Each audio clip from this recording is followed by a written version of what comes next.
Whoa! Jason Momoa just doesn't give a shit, does he? Apparently, and I say apparently because I don't want to be sued, he was at a convention and he said the theatrical cut of Justice League was awesome, but the Snyder cut version of Justice League is even better. He said it is real, it does exist. Apparently, the internet is flooded. I got up this morning, I woke up, and apparently this is what Jason's been saying. This is unprecedented. This is amazing, the amount of things we're hearing. First, Jeff Johns talking about a direct sequel to Snyder's Man of Steel. Then Momoa allegedly saying this. This is awesome. You know, if you love DC, you love the DCEU. So what's going on? Do I actually believe that Jason Momoa, who's exclusively contracted with Warner Brothers, would risk his career? Of course not.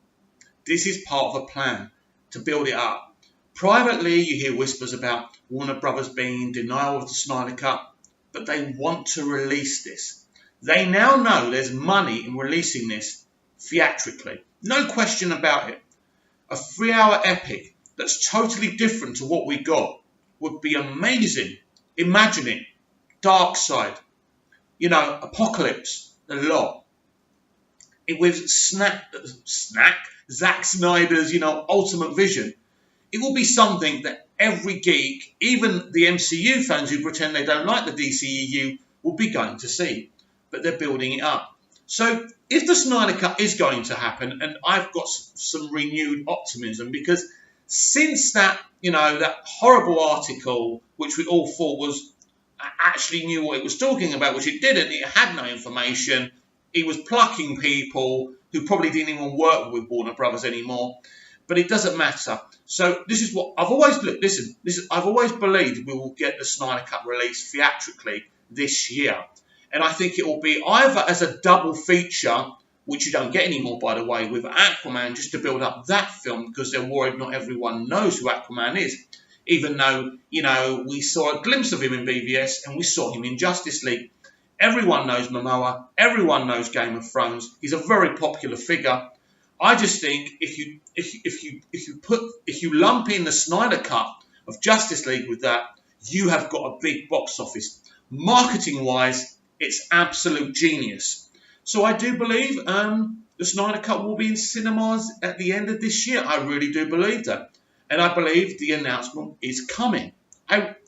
Look, it sounds like a pipe dream. We've been here so many times, but when you look at that petition, and I'm not talking about this accusation of fakery and fake signatures, when you look at the amount of people, go and look at the Snyder Cut hashtag.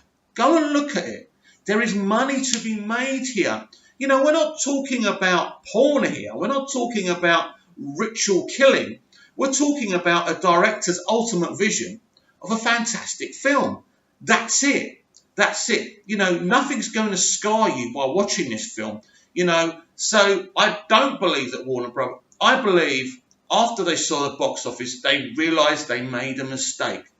And I've said it before, they were under so much pressure from fans, from pundits, after Man of Steel, after Batman v Superman, after Suicide Squad.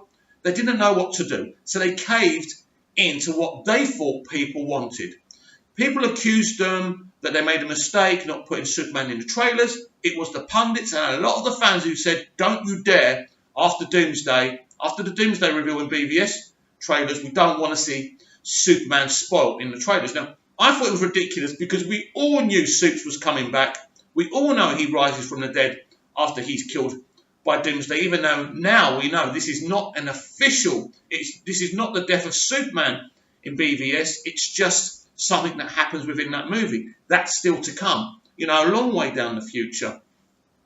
So, I think that just Warner Brothers caved to the masses, and then the masses turned on them by not going to see Justice League, and then they realised, we've got to distance ourselves from what the MCU are doing. Let's do our own things. You bring in a genius like Walter Hamada, already creating DC Dark, DC Light. We're going to get so many different films. We could get 5 or 6 DC films a year that are very different to each other and not all kind of linked. So it's very exciting what's going on. And I do believe in some kind of form, Zack Snyder will be involved. We've all, I've just said it. If they're doing a direct sequel to Snyder's Man of Steel, that says everything. That came out of Jeff Johns' mouth, a man that the Snyder fans do not like and believe, stitched up and betrayed Zack Snyder. It's come out of his mouth. And he's in there. He's working with Warner Brothers on these films. Green Lantern Corps is coming. He's working on the script. So there's no question of Jeff Johns speaking untruths. That's going to happen. A direct sequel to Snyder's Man of Steel. That's very exciting. I believe from the moment Justice League flopped, they understood they had to find a place for Zack Snyder. Now, I don't believe that Zack Snyder should ever be totally in charge of a film again, but I do believe there is DC characters out there that he could work on that wouldn't upset people. More of the smaller low-key characters. Go on, Zack, do that. Work on Justice League. What am I talking about? Go and work on DC Dark, right? Create something. Come up with a character serial. You can do that, and then we could continue getting other people to do the big tier stuff, because as much as I love MOS and BVS, it wasn't for everyone. And it's really important now that we get everyone loving these movies, because as a fan, I'm fed up of reading reviews slaughtering DC, slaughtering the DCEU, and slaughtering Warner Brothers. We want to be able to hold our heads up high when these films come up. Now, I can sit there and argue for all these movies till I'm blue in the face. But, in the end, you get tired.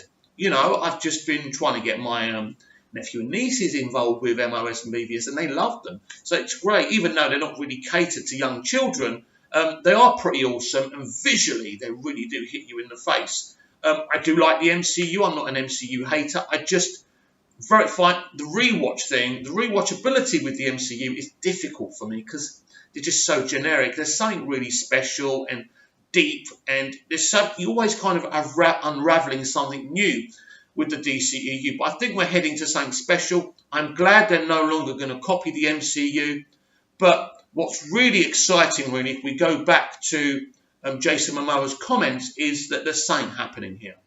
If you've got an actor of that stature at a Comic Connect convention shouting that, because I've heard before they've told people when they've gone to conventions, we can't talk about it.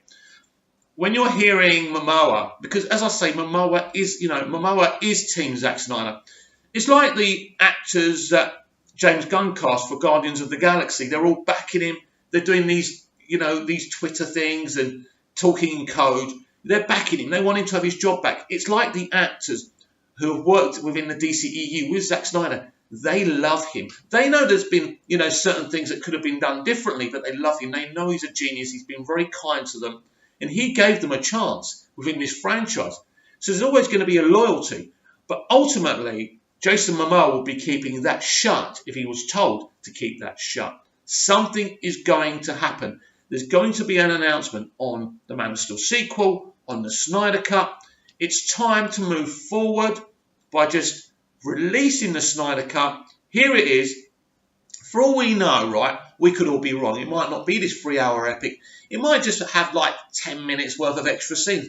Hey, just show us, shut us up once and for all. Make some extra money on top of it. Because believe me, even the people, as I said, who claim to hate Zack Snyder, who wouldn't watch it, will actually watch it. And I'm so excited and so pumped as a Superman fan, as a DC fan, for what's to come. Because, the changes of the people, moulding the DCEU and DC film now, which is mainly what Walter Hamada, but putting Jeff Johns in a creative point, giving him a production company and say, here's your clay, mate, mould it. Instead of, as I keep on saying, Jeff Johns isn't a general, he's a creative.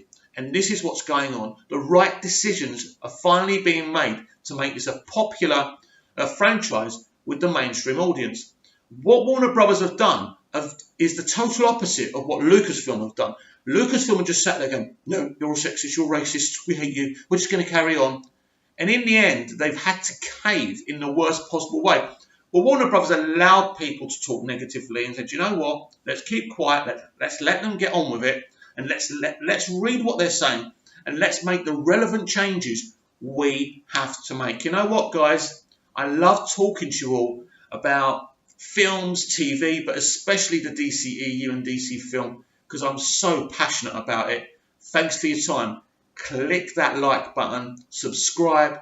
Don't forget to click the bell so you don't miss any more debates, because I absolutely am really enjoying this YouTube channel. No, it's not the most popular YouTube channel in the world, but I think we're having fun, aren't we?